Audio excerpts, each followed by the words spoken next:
أعوذ بالله من الشيطان الرجيم بسم الله الرحمن الرحيم قال الله تعالى في القرآن المجيد والعصر إن الإنسان لفي خسر إلا الذين آمنوا وعملوا الصالحات وتواصوا بالحق وتواصوا بالصبر صدق اللہ العظیم۔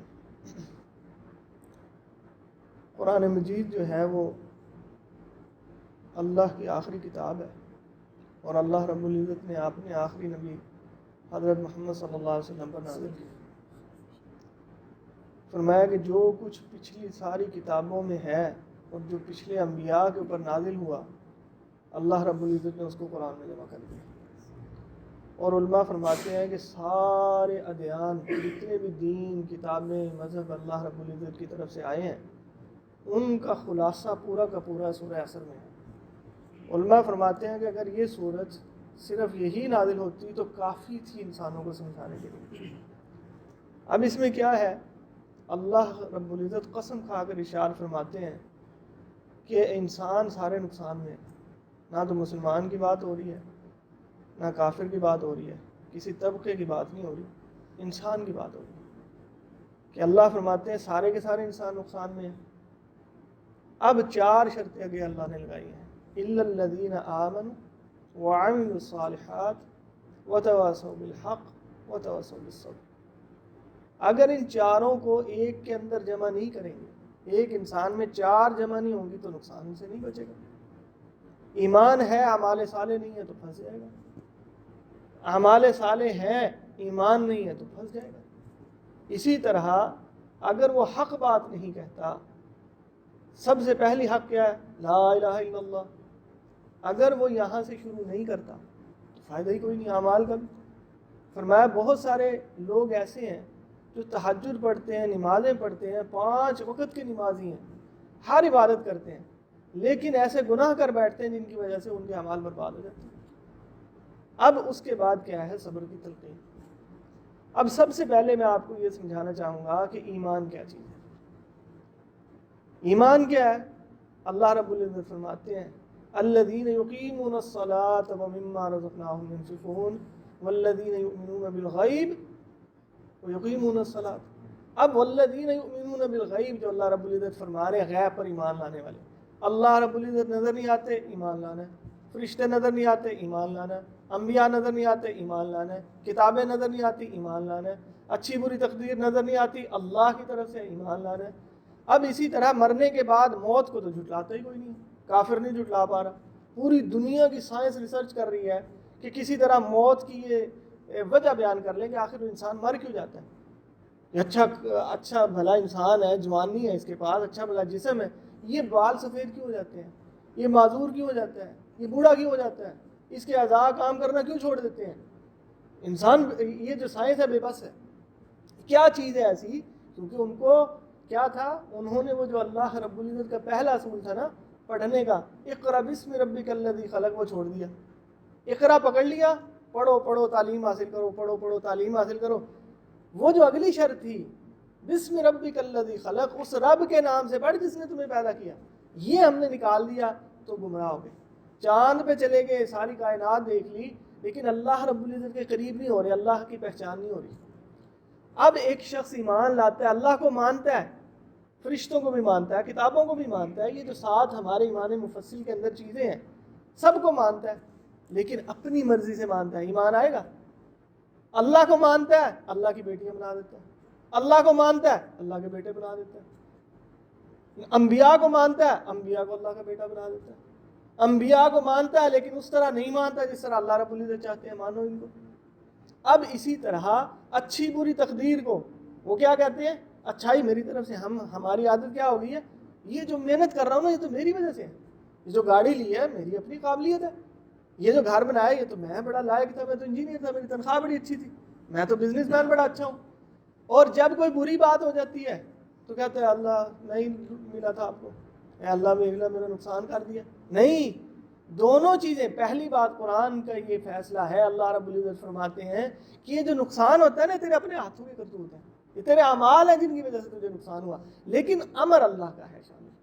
اللہ کی رضا کے بنا کوئی شخص ساری دنیا مل کے بھی اس کو نقصان پہنچانا چاہے نہیں پہنچا سکتے۔ یہی ایمان غیب ہے نا، اللہ کی طاقت کو پہچاننا، اللہ کے احکامات کو پہچاننا۔ اب دوسری شرط جو لگائی ہے وہ کیا ہے؟ اعمال صالح کی، نیک اعمال کی۔ اب نیک اعمال کیا ہے؟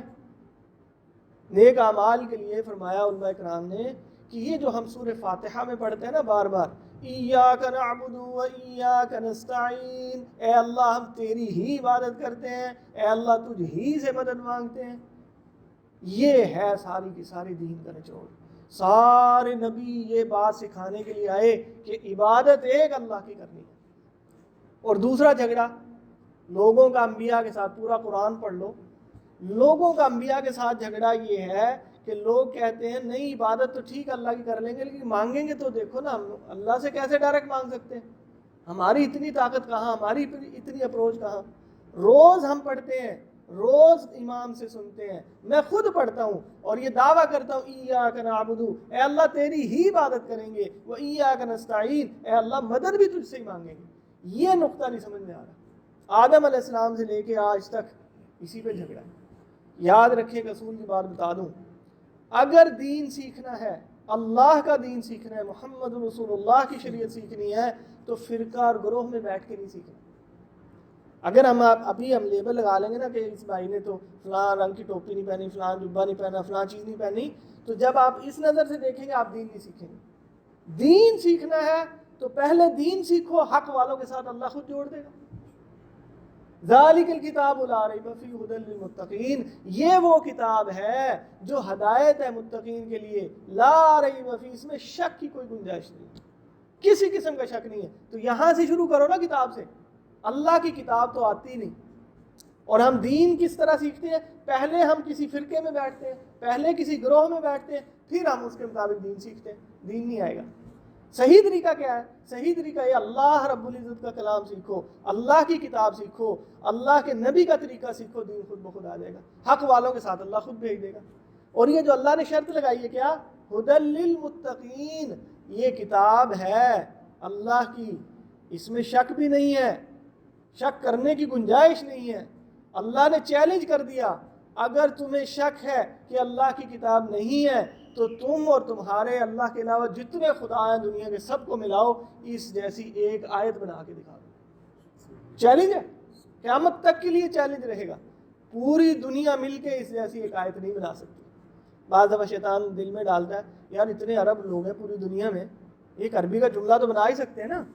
اس کی مثال ایسے ہی ہے کہ کوئی مجھے کہے کہ یار علامہ اقبال کی شعر جیسا کوئی شعر ہی بنا دو، حالانکہ علامہ اقبال بھی انسان ہے نا، کوئی کمپیریزن نہیں ہے، لیکن سمجھنے کے لیے میں بتا رہا ہوں کہ اگر مجھ سے کہے علامہ اقبال جیسی کوئی شاعری تو بناؤ، نہیں بنا پا رہے۔ بڑے بڑے شاعر آئے، بڑے بڑے شاعر آئے، اس جیسی شاعری نہیں لکھ سکتے۔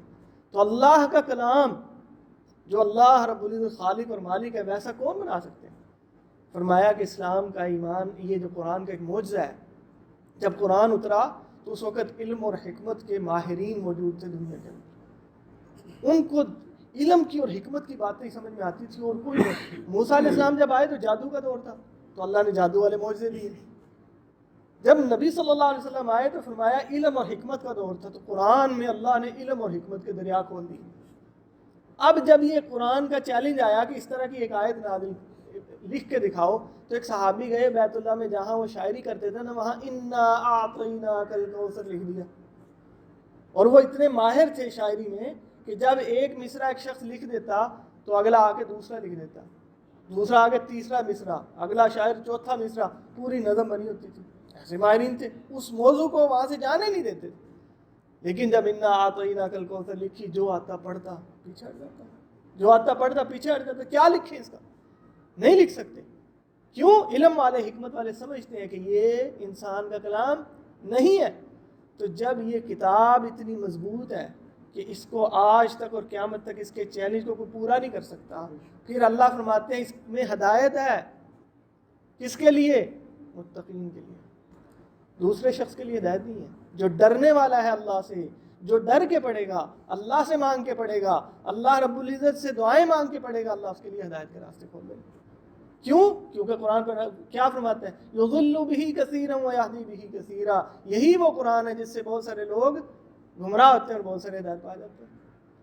ہمارے مفتی صاحب تھے، استاد تھے، ہمیں سمجھایا کرتے تھے ایمان والا استاد ہو، ایمان والا شخص اگر ایمان کی بات سمجھائے گا، تورات اور انجیل پڑھائے گا تو بھی ایمان دے کے جائے گا، موسیٰ کے قصے سنائے گا ایمان ملے گا، ابراہیم کے قصوں سے ایمان ملے گا، فرعون کے قصوں سے ایمان ملے گا۔ ایمان والا، اگر میں ایمان والا ہوں سکھانے والا، تو دوسرے کو ایمان دے کے جاؤں گا۔ لیکن اگر میرے اندر اپنے اندر کفر ہوا، اپنے اندر شرک ہوا، اپنے اندر گندگی ہوئی، قرآن پڑھا کے بھی لوگوں کو گمراہ کر دوں گا۔ کیوں؟ یضل بہ کثیرا ویہدی بہ کثیرا۔ اللہ فرماتے ہیں یہ تو ہدایت بھی ہے اور گمراہی بھی۔ اور بہت سارے لوگ ہیں جو اپنی طرف سے لکھتے ہیں اور پھر وہ کیا کہتے ہیں؟ یہ تو اللہ کی طرف سے ہے۔ کیا بنی اسرائیل میں یہ بیماری نہیں تھی کہ وہ اپنی طرف سے مسائل لکھتے تھے اور کہتے ہیں ھذا من عند اللہ، یہ تو اللہ کی طرف سے ہے، اور جبکہ وہ اللہ کی طرف سے نہیں ہوتا تھا۔ اللہ فرماتے ہیں ان کے اپنے ہاتھوں کی کمائی نے ان کو برباد کر دیا۔ دنیا کے چند ٹکوں کی خاطر اللہ کے قرآن کو، اللہ کے کلام کو مت بدلو۔ لیکن ہم کیا کرتے ہیں؟ ہم دین نہیں سیکھتے، فرقہ بندی سیکھتے ہیں، ہم گروہ بندی سیکھتے ہیں، ہم جماعت بندی سیکھتے ہیں۔ یاد رکھیں نبی صلی اللہ علیہ وسلم سے صحابہ نے پوچھا، آپ نے ایک بات بتائی، بنی اسرائیل کے 72 فرقے تھے، میری امت کے 73 فرقے ہو جائیں گے۔ صحابہ نے پوچھا اللہ کے نبی سارے حق پر ہوں گے؟ آپ نے فرمایا نہیں، ایک حق پر ہوگا، 73 میں سے ایک حق پر۔ تو صحابہ نے پوچھا اللہ کے نبی ہمیں اس کی پہچان بتا دیجیے، کون حق پر ہوگا؟ آپ صلی اللہ علیہ وسلم نے ارشاد فرمایا کہ جو میری اور میرے صحابہ کی اتباع کرے گا حق پر ہوگا۔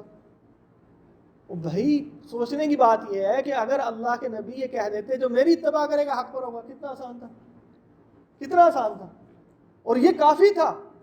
کامل اکمل انسان، امام الانبیاء، ساری دنیا کی خیر و بھلائیاں لانے والے نبی صلی اللہ علیہ وسلم سے زیادہ حق کس کے پاس ہے؟ ان کی اتباع کافی ہے۔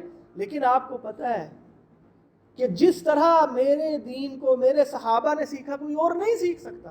بعد میں آنے والا مجھے دیکھے گا نہیں، دین کیسے سیکھ سکتا ہے؟ اس کے اندر اتنی مضبوطی کیسے آئے گی؟ تو فرمایا جس نے میرے اور میرے صحابہ کی اتباع کی وہ کامیاب ہو جائے گا۔ دین کو سمجھنا ہے ویسے سمجھو جیسے صحابہ نے سمجھا۔ میں نے نبی صلی اللہ علیہ وسلم کو دیکھا نہیں ہے، میں نے ان کی زندگی نہیں دیکھی، ان کی نمازیں نہیں دیکھی، ان کی تہجد نہیں دیکھا، قرآن اترتا ہوا نہیں دیکھا، جبرائیل کو آتے ہوئے نہیں دیکھا، میں نے نبی صلی اللہ علیہ وسلم کے اعمال نہیں دیکھی، اخلاقیات نہیں دیکھی، معاشیات نہیں دیکھی، گھر کا نظام نہیں دیکھا، امہات المومنین کے ساتھ کیا معاملہ نہیں دیکھا، تجارت نہیں دیکھی۔ صحابہ نے سب کچھ دیکھا، فرشتوں کو اترتے ہوئے دیکھا۔ صحابہ کے لیے اللہ رب العزت آسمان سے فرشتوں کے ذریعے سے سلام بھیجتے تھے۔ کیا عظیم شخصیات تھی وہ۔ تو جب میں دین سیکھوں تو میرے پاس یہی ایک راستہ ہے کہ میں اللہ کی کتاب کو سیکھوں اور نبی صلی اللہ علیہ وسلم کے مطابق سیکھوں۔ فرمایا کہ اگر قرآن کی تفسیر چاہیے، قرآن کی تفسیر چاہیے، اس کو سمجھنا ہے تو کیا کروں؟ میرے نبی کے پاس جاؤ، محمد رسول اللہ صلی اللہ علیہ وسلم سے سیکھو۔ کیوں؟ قرآن میں نمازوں کی ترتیب نہیں ہے، قرآن میں نمازوں کے اوقات نہیں ہے، قرآن میں نمازوں کی نام تک نہیں ہے، کس میں کتنی رکعتیں پڑھنی ہے نہیں ہے۔ کس سے سیکھو گے؟ میرے نبی سے سیکھو۔ اب وہ تفسیر جو اللہ کے قرآن کی نبی صلی اللہ علیہ وسلم بتا سکتے ہیں، کوئی دنیا کی طاقت نہیں بتا سکتی۔ اب نبی صلی اللہ علیہ وسلم کے اعمال کتنے ہیں؟ آپ کے نبوت سے پہلے کتنے سال؟ 40-42 سال کی زندگی ہے۔ آپ کے اعمال وہ نبوت سے پہلے وہ بھی سیرت میں موجود ہے، پیدائش بھی سیرت میں موجود ہے، آپ کے چچا کے ساتھ معاملات، دادا کے ساتھ معاملات سب موجود ہے۔ جب نبی صلی اللہ علیہ وسلم نبوت مل گئی، اعمال موجود ہے، صحابہ زندگی دیکھ رہے ہیں، بیت المقدس کی طرف نبی صلی اللہ علیہ وسلم نمازیں پڑھ رہے ہیں، سارا کچھ موجود ہے۔ اب اس کے بعد کیا ہوتا ہے کہ نبی صلی اللہ علیہ وسلم کے پاس جو قرآن اتر رہا ہے، احکامات اتر رہے ہیں، 13 سال لگتے ہیں اس میں۔ اب وہ جو احکامات ہیں، بلکہ آپ کی جو 62-63 سال کی عمر ہے، 22-23 سال میں جو قرآن مکمل ہوا، صحابہ بتائیں گے کہ یہ جو فائنل چیزیں نبی صلی اللہ علیہ وسلم نے امت کے لیے کیا دی، اس کی چھانٹیاں کون کرے گا؟ صحابہ کرام کریں گے۔ تو دین کو سیکھنا کس طرح ہے؟ جیسے صحابہ کرام نے سیکھا۔ اللہ کا قرآن سیکھنا ہے نبی صلی اللہ علیہ وسلم سے، یعنی جو تفسیر اللہ کے نبی صلی اللہ علیہ وسلم بتاتے ہیں وہ، اور جو نبی صلی اللہ علیہ وسلم کی سیرت ہے وہ صحابہ سے سیکھنی ہے، پھر ہم حق پر ہوں گے۔ اللہ رب العزت ارشاد فرماتے ہیں وَمِنَ النَّاسِ مَن يَقُولُ آمَنَّا بِاللَّهِ وَبِالْيَوْمِ الْآخِرِ وَمَا هُم بِمُؤْمِنِينَ يُخَادِعُونَ اللَّهَ وَالَّذِينَ آمَنُوا وَمَا يَخْدَعُونَ إِلَّا أَنفُسَهُمْ وَمَا يَشْعُرُونَ۔ بہت سارے لوگوں میں سے بہت سارے لوگ ایسے ہیں جو دعویٰ کرتے ہیں اللہ اور اس کے دین رسول پر ایمان لائے، یوم آخرت پر ایمان لائے. اللہ فرماتے ہیں وما هم بمؤمنین، ایمان والے نہیں ہیں وہ. دعویٰ کرنا کوئی الگ چیز ہے. ہر شخص دعویٰ کر رہا ہے مسلمان ہے، ہر شخص دعویٰ کر رہا ہے ہم ایمان والے ہیں، ہر شخص دعویٰ کرتا ہے ہم حق پر ہیں. اللہ فرماتے ہیں نہیں، کیا کرنا پڑے گا؟ یہی 4 شرائط عمل کرنی پڑیں گی، اعمال صالح لانے پڑیں گے. اعمال صالح کیا ہوتے ہیں؟ نماز پڑھ لی اور باہر جا کے سود کھا لیا، اعمال صالح ہو سکتا ہے؟ نہیں ہو سکتا. قرآن پڑھا مسجد کے اندر، باہر جا کے جو ہے ہم نے جھوٹ بولنا شروع کر دیا. یہاں ہم بیت اللہ میں جا کے آب زمزم پیتے ہیں، وہاں زندگی میں آ کے شراب پیتے ہیں. اللہ کے ہاں قابل قبول ہو سکتا ہے؟ اعمال صالح ہو سکتا ہے؟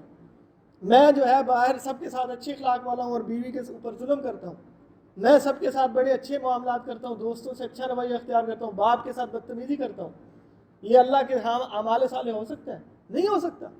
تو ہم نے کیا کرنا ہے؟ اپنے اعمال کی اصلاح کرنی ہے. پہلی شرط کیا جو ہم نے سورت پڑھی؟ الا الذین آمنوا وعملوا الصالحات. دوسرا عامل الصالحات ہے، اور عامل الصالحات میں یاد رکھیں گناہ کرنے سے عامل الصالحات میں شامل نہیں ہو سکتے. نماز بھی پڑھ رہے ہیں اور باقی گناہ بھی کر رہے ہیں، قرآن بھی پڑھتے ہیں گناہ بھی کرتے ہیں. لوگوں کو جناب اچھی باتیں بتاتا ہوں اور اللہ رب العزت فرماتے ہیں کہ تو خود کتاب پڑھتا ہے اور لوگوں کو جو ہے وہ کتاب کا حکم دیتا ہے اور خود برے اعمال کرتا ہے. اس سے حق پر ہو جائیں گے؟ نہیں ہو سکتے. اتؤمنون ببعض الکتاب وتکفرون ببعض، کیا تم کتاب کے بعد حصے پر ایمان لاؤ گے، بعض کا انکار کر دو گے؟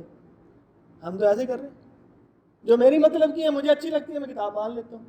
جب میرے مطلب کی نہیں ہے، میں اس کا انکار کر دیتا ہوں. کیا اللہ کو یہ مطلوب ہے؟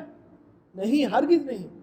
مجھے ہر حکم ماننا پڑے گا، مجھے پسند آئے نہ آئے، مجھے اچھا لگے نہ لگے، میری سمجھ میری عقل میں آئے نہ آئے، مجھے اللہ کے حکم پر عمل کرنا ہے. اب فرمایا کہ 2 طرح کے علوم ہوتے ہیں، 2 طرح کے. ایک علم ہوتا ہے فطرتی اور ایک علم ہوتا ہے وحی کا. یہ فطرتی علم کیا چیز ہے؟ جتنے جاندار ہیں اللہ نے سب کو ان کا علم عطا کیا. کون سے جاندار ہیں؟ فرمایا کہ جانداروں کو نہیں پتا افزائش نسل کیسے چلانی ہے، بچے کیسے پیدا ہونے ہیں. کون کتے اور بلیوں کو اور جانوروں کو اور پرندوں کو سکھاتا ہے بھائی تمہارا یہ نر ہے، یہ مادہ ہے، تم نے ایسے مباشرت کرنی ہے، ایسے تمہارے بچوں کی؟ کوئی نہیں سکھاتا. آتا ہے ان کو. کبھی دیکھا ہے ایک ٹہنی پہ بیٹھ کے کسی پرندے نے انڈا دیا ہو؟ نہیں. اس کو پتا ہے جب میں ایک ٹہنی پہ بیٹھ کے انڈا دوں گا، انڈا گرے گا، ٹوٹ جائے گا، میری نسل خراب ہو جائے گی، میری نسل نہیں چلے گی، اولاد کیسے آئے گی؟ اللہ نے عقل دی ہے اس کو کہ اولاد کیسے ہونی ہے. دوسری بات، اس کو سکھاتا ہے تو انہیں کیا کھانا ہے؟ کوئی نہیں سکھاتا. کون سکھاتا ہے بلی کو کہ بھائی تم نے جو ہے چوہے کو کھانا ہے؟ کون سکھاتا ہے شیر کو تم نے گھاس نہیں کھانا؟ کون سکھاتا ہے جو بکری کو تم نے گوشت نہیں کھانا؟ یہ اللہ کی ترتیب ہے. اس کو کھانے اور پینے کی تمیز سکھا کے اللہ بھیجتے ہیں. کوئی سکھانے والا نہیں ہے، فطرتی عمل ہے. جس جاندار کو پیدا کیا اللہ نے اس کو علم دیا کہ تو نے اپنی زندگی کیسے گزارنی. تیسری بات، کون سکھاتا ہے تمہارا دوست کون ہے، دشمن کون ہے؟ جیسے ہی بلی آتی ہے چوہا بھاگ جاتا ہے، کس نے سکھایا؟ جیسے ہی شیر آتا ہے ہرن اور بکریاں بھاگ جاتی ہیں، کس نے سکھایا؟ یہ اللہ رب العزت نے. تو دوست اور دشمن کی پہچان بھی اللہ نے کرا دی. جس چیز کو اللہ نے جاندار بنایا اللہ نے اس کو علم دے دیا زندگی کیسے گزارنی ہے. اب ہم نے کیا کیا؟ ہم ان چیزوں کے پیچھے بھاگے. شادی کیسے کریں گے، بچے کیسے ہوں گے، وہ پلیں گے کیسے، ان کو کھانا کیسے کھلاؤں گا. یہ میرا کام نہیں ہے. رازق تو اللہ رب العزت ہے. وہ کہتا ہے بچوں کو میرا رازق تو اللہ ہے، لیکن بچوں کو تو میں کھلاؤں گا نا. نہیں، بچوں کا رازق بھی اللہ، تیرا رازق بھی اللہ. اور یہ اللہ رب العزت نے قرآن میں بتا دیا کہ اپنی اولاد کو غربت کے خوف سے مت قتل کرو. اللہ تمہیں بھی رزق دینے والا ہے، تمہاری اولاد کو بھی اللہ رزق دینے والا ہے. تو یہ کیا فارمولہ ہے کہ میں نے یہ چیز نہیں سیکھنی کھاؤں گا کہاں سے، پکاؤں گا کہاں سے، بچے کیسے پالوں گا، یہ بڑے کیسے ہوں گے، ان کو میں کیسے ان کی زندگی بناؤں گا. نہیں، اللہ بنانے والا ہے زندگی. مجھے سکھانے والا بھی اللہ، میری اولاد کو سکھانے والا بھی اللہ. سیکھنے کی بات کیا تھی؟ اللہ نے وحی کی تعلیمات بھیجی تھی، اللہ نے نبی کو بھیجا تھا، اس کی سیرت اپنانی تھی. ہم نے اس کو چھوڑ دیا، اس کو پیٹھ پیچھے پھینک دیا اور اپنی خواہشات کے اوپر چل پڑے. اور قرآن میں اللہ کیا فرماتے ہیں؟ اس سے ظالم کون؟ جس نے اپنی خواہشات کو اپنا الہ بنا لیا. یہ الہ کیا ہے؟ لا الہ الا اللہ. یہ جو ہم پڑھتے ہیں نا لا الہ الا اللہ، یہی الہ. اللہ فرماتے ہیں تو نے مجھے الہ نہیں بنایا، اپنی خواہشات کو الہ بنا لیا. جب جو چیز تجھے اچھی لگتی ہے تو اس پہ عمل کرتا ہے، جو نہیں اچھی لگتی اس کو چھوڑ دیتا ہے. میرے حکم کی پرواہ نہیں کرتا. کیا مطلب؟ دل نہیں کرتا، فجر چھوڑ دیتا ہوں. ظہر بھی پڑھتا ہوں، عصر بھی پڑھتا ہوں، مغرب بھی پڑھتا ہوں، عشاء میں دل نہیں کرتا چھوڑ دیتا ہوں۔ یہ اللہ کا حکم ہے؟ اللہ ایسے خوش ہوگا؟ اللہ کے ہاں ڈبل پالیسی چلے گی کہ صحابہ سے پورا قرآن کا پوچھا جائے گا، مجھ سے 2 نمازوں پہ چھوڑ دیا جائے گا؟ نہیں ہو سکتا۔ صحابہ سے پورے دین کا سوال ہو اور مجھ سے بس چند سوالوں پہ ہو جائے، جان چھوٹ جائے، نہیں ہو سکتی۔ اسی پل صراط سے وہ گزریں گے، اسی سے میں اور آپ گزریں گے۔ ہم اگر دین کا مذاق اڑائیں گے اللہ ہمیں معاف کر دے گا؟ آج ہمیں کسی نے ویڈیو بھیجی تھی، وہاں پہ وہ جشن عید میلاد النبی منا رہے ہیں اور انہوں نے باقاعدہ حور بنائی ہوئی، ایک لڑکی بٹھائی ہوئی ہے بگی کے اندر، وہ کہتے ہیں حور آئی ہوئی ہے جناب نبی کا استقبال کرنے کے لیے۔ استغفر اللہ من ذالک۔ کس نے کہا؟ یاد رکھو دین اسلام کا اصول کیا ہے؟ اللہ اپنا دین کامل کر چکا، محمد رسول اللہ دین کامل کر چکے۔ کوئی شخص حلال کو حلال حرام نہیں کر سکتا، کوئی حرام کو حلال نہیں کر سکتا۔ محمد رسول اللہ سب کچھ بتا گئے ہیں، قیامت تک کے لیے سب کچھ فائنل ہو چکا ہے۔ اب کوئی شخص دین کے اندر کمی بیشی کرے گا، اللہ کے ہاں سب سے بڑا مجرم ہوگا۔ نبی صلی اللہ علیہ وسلم 63 سال زندگی گزار کے جاتے ہیں، کبھی بھی اپنی وہ پیدائش کا دن نہیں مناتے، میں اور آپ منا رہے ہیں۔ نبی صلی اللہ علیہ وسلم نے نہیں منایا اپنی پیدائش کا دن۔ 63 سال تو زندہ رہے کہ نہیں رہے؟ اللہ نے موسیٰ علیہ السلام کی باتیں بتائیں، ابراہیم کی باتیں بتائیں، آدم علیہ السلام کی باتیں بتائیں، نوح کی باتیں بتائیں، سب کچھ بتایا۔ یہ بھی بتا دیتے ہیں نبی اپنا دین بھی منایا کرو؟ نہیں۔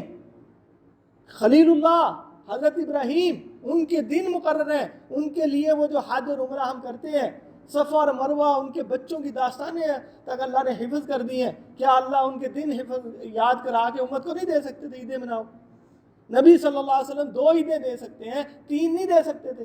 دے سکتے تھے، لیکن بات یہ ہے کہ اللہ کے نبی نے ہمیں یہ سمجھایا کہ جس وقت میری اتباع کرو گے اور میرے دین پر چلو گے اور جس طرح میں نے زندگی گزاری ویسے گزارو گے تو اللہ کے ہاں کامیاب ہوگے۔ اپنی طرف سے کوئی چیز ایڈ نہیں کرنی۔ آج ایک شخص آئے، جی میں جو ہے نا ظہر کی 6 نمازیں پڑھوں گا 6 رکعتیں، ٹھیک ہوگا؟ غلط ہے۔ نبی صلی اللہ علیہ وسلم فائنل کر چکے ہیں 2 سنتیں اور پڑھوں گا، جی نہیں، آپ وہ نفل پڑھ سکتے ہو، اپنے جتنے مرضی پڑھو، سنت نہیں بنا سکتے۔ تو اس لیے ہم نے دین کو سمجھنا ہے۔ یاد رکھیے یہ کوئی جھگڑے کی باتیں نہیں ہیں، اس پہ جھگڑا مت کریں، بلکہ دین اسلام کو سمجھیں اور اس کا اصول میں پہلے بتا چکا ہوں۔ اللہ کا قرآن، نبی صلی اللہ علیہ وسلم کی زندگی، صحابہ کرام کی سمجھ۔ جیسے صحابہ نے دین سمجھا، نبی صلی اللہ علیہ وسلم کی زندگی سمجھی، ویسے ہی میں سمجھوں گا تو کامیاب ہوگا، ورنہ نہیں ہو سکتا۔ اور یہ حدیث میں، صحیح حدیث میں، بخاری شریف کی حدیث میں نبی صلی اللہ علیہ وسلم نے بتا دیا، جو میری اور میرے صحابہ کی اتباع کرے گا وہی کامیاب ہوگا۔ صحابہ نے منایا، ابوبکر صدیق نے منایا، عمر فاروق نے منایا، علی اور طلحہ اور عثمان نے منایا، حضرت معاویہ نے منایا؟ نہیں منایا۔ یہ جھگڑا ہمارا صرف یہ ہے برِ صغیر کے اندر 100، 150، 200 سال کے بعد سے شروع ہوا ہے۔ اس سے پہلے دین میں کیا تھا؟ بالکل سیدھا سیدھا شفاف دین تھا۔ تو یاد رکھیں ہمیں نبی صلی اللہ علیہ وسلم کی زندگی سے پیار اور ان کے اعمال سے پیار ہونا چاہیے۔ آپ صلی اللہ علیہ وسلم کا تقدس جو اللہ نے بنا دیا، اس سے بڑھ کے کیا بناؤ گے؟ کیا بنا سکتا ہے انسان؟ اللہ نے اپنے ساتھ اپنے عرش پہ بٹھا لیا، اور ہم اس سے زیادہ کیا کہاں پہنچائیں گے؟ اللہ رب العزت ان کو اعلیٰ درجہ دے چکے۔ یہ اللہ کے علم اور حکمت ہے، اللہ رب العزت نے ان کو سب سے اعلیٰ درجہ دے دیا۔ تو اس لیے ہم نے تو ان کی اتباع کرنی ہے، ہم نے ان کو دین کو زندہ کرنا ہے۔ قرآن مجید کے ساتھ استنجا کیا جا رہا ہے۔ کافر آتا ہے مسلمانوں کے علاقوں پہ حملے کرتا ہے، قرآن کو پھاڑتا ہے ٹیشو پیپر کے طرح، وہ اس سے استنجا کرتا ہے، باتھ روم میں استعمال کرتا ہے، اور میں اور آپ دیکھ لو ہم کیا کر رہے ہیں۔ امت کیا کر رہی ہے؟ نبی صلی اللہ علیہ وسلم کے کارٹون بنتے ہیں، یہ امت دیکھ لو کیا کر رہی ہے۔ نبی صلی اللہ علیہ وسلم نے عزتوں کا محافظ بنا کے بھیجا، آج مسلمان خود عزتوں کی پامالیاں کر رہے ہیں۔ کس کی عزت کی پامالی کر رہا ہے؟ نبی صلی اللہ علیہ وسلم کی امتی کی، ان کی امت کی بیٹی کی پامالیاں کر رہے ہیں۔ ہم نوجوان اس چکر میں لگ گئے۔ حضرت حسن اور حسین نے کتنی بڑی قربانی دی ہے، کیسا خون بہایا، کیسے گھر کے 72 افراد اپنے وہاں پہ لاشیں بن گئے، خون ہی خون بہ گیا، اور 3 دن ان کی لاشوں کے اوپر گھوڑے دوڑائے گئے۔ کس کے لیے؟ کہ اللہ کا دین زندہ رہے، ہم مٹ جائیں وہ اس کی پرواہ نہیں ہے، رسول اللہ کا دین زندہ رہے۔ ہم کیا کر رہے ہیں؟ اپنی خواہشات پہ عمل کر رہے ہیں، رسول اللہ کا دین مٹ رہا ہے، ہمیں کوئی پرواہ نہیں، ہمیں کوئی پرواہ نہیں۔ کارٹون بنانے والوں کے لیے ہمیں کوئی بغض نہیں ہے، قرآن کو پھاڑنے والوں کے لیے ہمیں کوئی بغض نہیں ہے، مسلمانوں پہ حملے کرنے والوں کے لیے کوئی بغض نہیں ہے، رسول اللہ کو گالیاں دینے والوں کے لیے کوئی بغض نہیں ہے۔ ہمارا لڑائی ہے تو آپس کی لڑائی ہے، ہمارے جھگڑے ہیں تو آپس کے جھگڑے ہیں۔ تو اس لیے یاد رکھیں اللہ کے دین کو زندہ کرنا اصل کام ہے، نبی صلی اللہ علیہ وسلم کے اعمال کو زندہ کرنا اصل کام ہے، اپنی خواہشات پہ عمل نہیں کرنا کہ جو چیز پہلے نہیں تھی آج میں بنا لوں اور اس کو نیکیاں سمجھ لوں. ایسا نہیں ہو سکتا کہ وہ شخص کامیاب ہو جائے.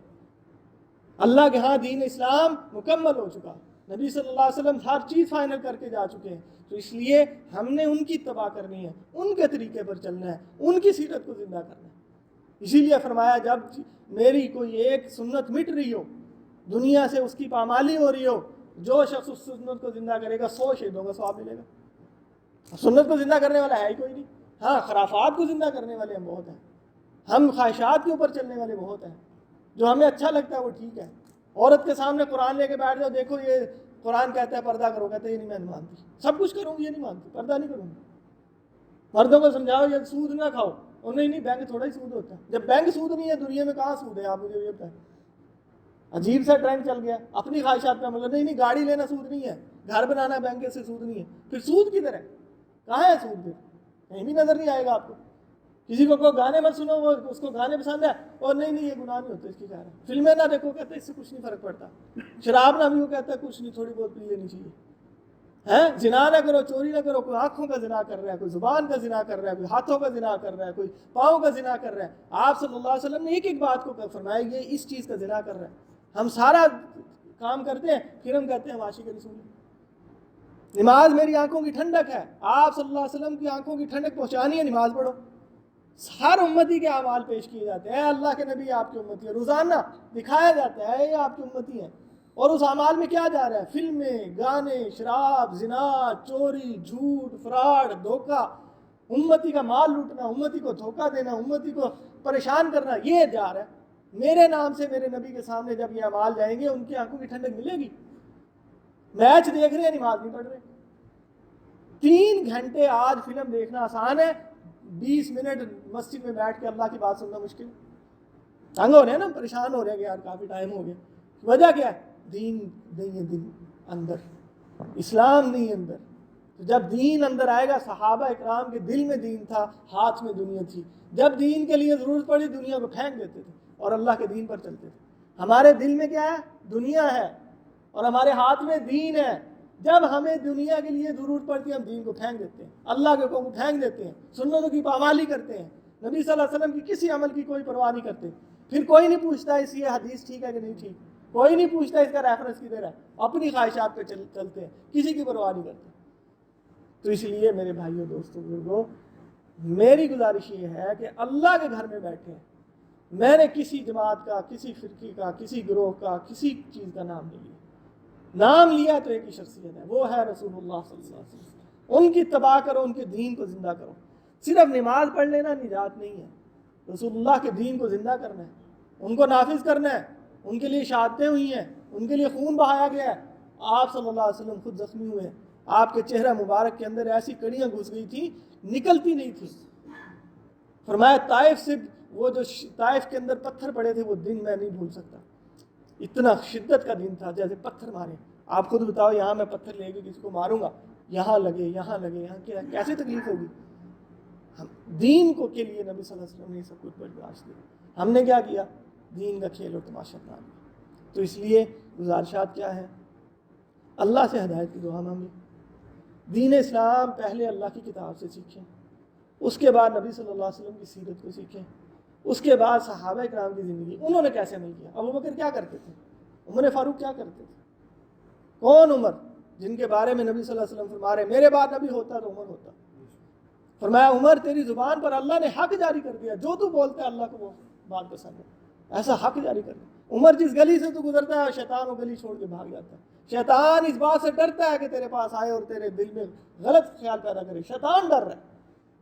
فرمایا جو بھی شخص میرا امتی جب قبر میں جائے گا، منکر نکیر پوچھیں گے من ربو کا، تیرا رب کون ہے، من نبیو کا، ما دینک، تو ہر ایک کو جواب دینا پڑے گا. ایک عمر ہوگا جب اس سے سوال پوچھا جائے گا من ربو کا، وہ کہے گا میرا رب تو اللہ ہے، من ربو کا، تیرا رب کون ہے. ایسی جرت، ایسا ایمان. سب آتے تھے نبی صلی اللہ علیہ وسلم کے پاس، ہمیں دین اسلام میں قبول کر لیجئے، ہمارے لیے اسلام قبول کر لیجئے. نبی صلی اللہ علیہ وسلم ایک شخص تھا جس کے لیے دعا کرتے اے اللہ اس کو اسلام کے لیے قبول کرنا، عمر کے لیے دعائیں کرتے ہیں، اے اللہ عمر دے دے، اے اللہ عمر دے دے۔ جس دن نبی صلی اللہ علیہ وسلم حضرت عمر ایمان لائے تو کیا فرمایا؟ اے عمر تجھے پتہ ہے آج زمین آسمان کے فرشتے خوشیاں منا رہے ہیں کہ عمر اسلام میں آ گئے۔ کیسی شان والے تھے۔ آج ہم ان کی باتیں چھوڑ دیتے، چھوڑو جی عمر کی بات ہے، وہ جی ان کو نہیں پتا تھا، نہیں جی ان کو نہیں، وہ حق والے لوگ ہیں، کتنی شان ہے ان کی۔ فرمایا ساری دنیا کو، سارے ہر شخص کو اسلام کی وجہ سے عزت ملی، ابو بکر کو اسلام کی وجہ سے عزت ملی، سارے صحابہ کو اسلام کی وجہ سے، فرمایا عمر کی وجہ سے اسلام کو عزت ملی۔ اللہ اکبر، کیا شان تھی۔ تو ہم نے ان کے طریقے پر عمل کرنا ہے، ہم نے ان سے سیکھنا دین جیسے انہوں نے سیکھا نبی صلی اللہ علیہ وسلم سے، وہی حق تھا، وہی سب کچھ تھا۔ اس کے بعد جتنے جیسے جیسے قیامت کے قریب جائیں گے فتنے بڑھتے جائیں گے، خرافات بڑھتی جائیں گی۔ تو اس لیے اللہ سے دعا بھی کرنی ہے ہدایت کی، اور دوسرا یہ کہ اپنا مشن بنا لو کہ میں نے رسول اللہ کا دین زندہ کرنا ہے۔ جو دین مٹایا جا رہا ہے، قرآن کو پھاڑا جا رہا ہے، کارٹون بنائے جا رہے ہیں، نبی کی حرمت کے لیے میں نے کام کرنا ہے، اور نبی کی حرمت کے لیے اگر کوئی جان بھی دینی پڑے ہم دے دیں گے۔ اس کے بعد کیا ہے کہ ان کے اعمال کو زندہ کرنا ہے۔ مت بحث کرو کسی سے، مت بحث کرو، علماء لگے ہوئے ہیں، چاروں طرف سے ہی باتیں چل رہی ہیں، مقابلے ہو رہے ہیں۔ آپ نے کیا کرنا ہے؟ آپ نے صرف اپنے اوپر عمل کرنا ہے۔ میں ٹھیک ہو جاؤں، میرا چہرہ رسول اللہ جیسا ہو جائے، میرا لباس رسول اللہ جیسا ہو جائے، میرے معاملات رسول اللہ جیسے ہو جائیں، میرا گھر رسول اللہ جیسا ہو جائے، میری دکان اور تجارت رسول اللہ جیسی ہو جائے، میں کامیاب ہو جاؤں گا۔ اے اللہ کے نبی، میں نے تجھے ہر جگہ زندہ کر دیا، اپنے گھر میں بھی زندہ کیا، اپنی تجارت میں بھی زندہ کیا، اپنے کاروبار میں بھی زندہ کیا، پھر ہم کامیاب ہوں گے۔ اور اللہ رب العزت سے قبر میں جب ہم جاتے ہیں تو اللہ تعالیٰ نے وہی سوال کرنے جو ابو بکر اور عمر اور عثمان سے ہونے، ہم سے الگ نہیں ہونے۔ اللہ کے ہاں ڈبل پالیسی نہیں ہے۔ تو اس لیے پورے قرآن پر عمل کرنا، دل چاہے نہ چاہے، سمجھ میں آئے نہ آئے، میرے لیے انتہائی مشکل ہو، فرمایا تجھے سولی پہ چڑھا دیا جائے، آگ میں پھینک دیا جائے، تم اللہ کے ساتھ کسی کو شریک نہ کرنا۔ اور اللہ کے ساتھ شرک کیا ہے؟ ریاکاری بھی ایک شرک ہے، غیر کے لیے اعمال کو چھوڑنا بھی شرک ہے، غیروں کے لیے اعمال کو کرنا بھی شرک ہے، اللہ کے حکم کو پس پش ڈال کے دوسروں کے حکموں پر عمل کرنا یہ بھی شرک ہے، تو اس کو چھوڑ دینا ہے۔ تو اس لیے جب ہم اللہ کے ان بڑی بڑے اصولوں پہ کام کریں گے دین اسلام پہ، تو اللہ سے امید کی جائے گی کہ اللہ تعالیٰ ہمیں ہماری نجات کر دے، ورنہ اللہ کے ہاں کسی کی رشتہ داری نہیں ہے، اللہ کے ہاں کوئی اس کا ایمان کے علاوہ کوئی چیز اللہ کے ہاں نہیں چلنے والی۔ اور ایمان کیا ہے؟ وہ اللہ رب العزت کیا فرماتے ہیں؟ یا ایھا الذین آمنوا ادخلوا السلم کافہ، اے ایمان والو، کافروں سے نہیں کہا جا رہا، انسانوں سے نہیں، ایمان والوں سے، جس نے اللہ پر ایمان لے آئے، قرآن پر ایمان لے آئے، رسول اللہ کو اپنا نبی بنا لیا، ان سے کہا جا رہا ہے ایمان والو پورے کے پورے اسلام میں داخل ہو جائے۔ اسلام کیا ہے؟ ظاہری اعمال، جتنا ظاہر ہے سارا کا سارا شو کراؤ، نماز دکھانی پڑے گی، اذانیں سنانی پڑیں گی، مسجدیں دکھانی پڑیں گی، قرآن سنانا پڑے گا، حج دکھانا پڑے گا، رمضان دکھانا پڑے گا، عیدین دکھانی پڑیں گی۔ یہ کیا ہے؟ اسلام ہے۔ اپنا داڑھی دکھانی پڑے گی، اندر کی داڑھی نہیں ہے، دکھانی پڑے گی، رسول اللہ کا عمل ہے۔ سر ڈھانپنا پڑے گا، دکھانا پڑے گا، پانچ اوپر کرنے پڑیں گے۔ تو یہ کیا اسلام؟ پورے کے پورے اسلام میں داخل ہو جاؤ۔ کوئی بھی سنت کو حقیر نہیں سمجھنا، اس سے ایمان بھی جا سکتا ہے۔ چھوٹی سی ہے جی سنت، چھوڑو جی، دفاع کرو، کس کی ہے؟ کس کی ہے؟ کس کی؟ جس کے ساتھ عشق کا دعویٰ کرتے ہو، امام الانبیاء کے ساتھ۔ آخری بات بتاتا ہوں کہ ایک دفعہ نبی صلی اللہ علیہ وسلم صحابہ کے ساتھ بیٹھے ہوئے، ایک شخص گو مار کے لایا ہوا، یہ چپکلی جیسی ہوتی ہے نا بڑی، گو مار کے لایا ہوا، عرب کھاتے تھے، شکار کر کے لایا ہوا، نبی صلی اللہ علیہ وسلم کے محفل میں آگے کہتے ہیں تم ہو جو نبوت کا دعویٰ کرتے ہو؟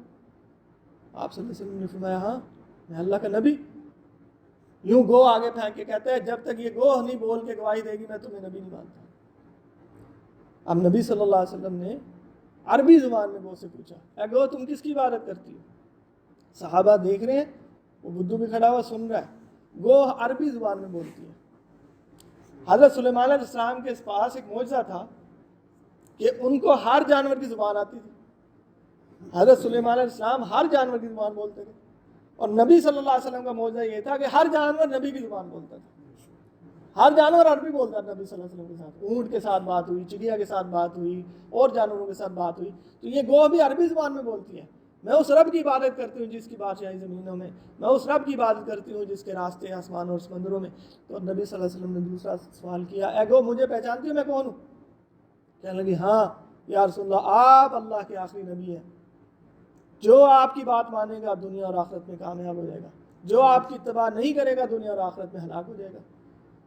اب وہ شخص سن رہا ہے، صحابہ سن رہے ہیں، وہ ایمان لے آتا ہے۔ اب اس جانور کو پتہ ہے کہ یہ وہ شخصیت ہے جس کی بات ماننے پر 2 جہانوں کی کامیابی ملتی ہے۔ آج مجھے اور آپ کو نہیں پتا ہے، ہم عاشق رسول کریں گے نبی کی مخالفت، دعویٰ کرنا کچھ اور بات ہے، اعمال کر کے دکھانا کچھ اور بات ہے۔ تو اس لیے اللہ سے نیک اعمال مانگے، اللہ سے دین کی سمجھ مانگے۔ اللہ رب العزت جب کسی کے لیے بھلائی کا ارادہ کرتے ہیں اس کو دین کی سمجھ دے دیتے ہیں، مال نہیں دیتے، تجارت نہیں دیتے، اس کو وزیر اور عہدہ نہیں بناتے، بلکہ اللہ رب العزت دین کی سمجھ دے دیتے ہیں۔ تو اس لیے اللہ سے دین کی سمجھ مانگے۔